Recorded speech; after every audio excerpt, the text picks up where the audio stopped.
లక్ష్మీదేవి ఎక్కడ ఉండదు, లక్ష్మీదేవి ఇంట్లోకి రాకుండా ఉండడానికి కారణాలు ఏంటి అనేది మీరు తప్పకుండా తెలుసుకోవాలి. చూడండి, ఒక 3 పాయింట్లు చెప్తాను, అవి చక్కగా విని పాటించండి. మొదటిది వచ్చేసి సంధ్యాకాల సమయంలో అనగా సాయంకాల సమయములో నిద్రపోకూడదు. అది లక్ష్మీదేవి ప్రవేశిస్తున్నటువంటి సమయము కాబట్టి ఆ సమయమున నిద్రపోకూడదు. అది గుర్తుపెట్టుకొని పాటించండి. ఇంకొకటి రెండవది వచ్చేసి ధనానికి, ధాన్యానికి, పుస్తకానికి పెద్దవాళ్లకు కాళ్ళు తగలరాదు. అలా చేస్తే లక్ష్మీదేవికి కోపం వస్తుంది. మూడవది ఖచ్చితంగా వినండి, ఎందుకు అని అంటే ఇదే మెయిన్ పాయింట్.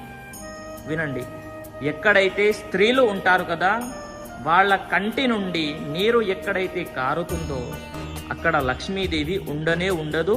ఆ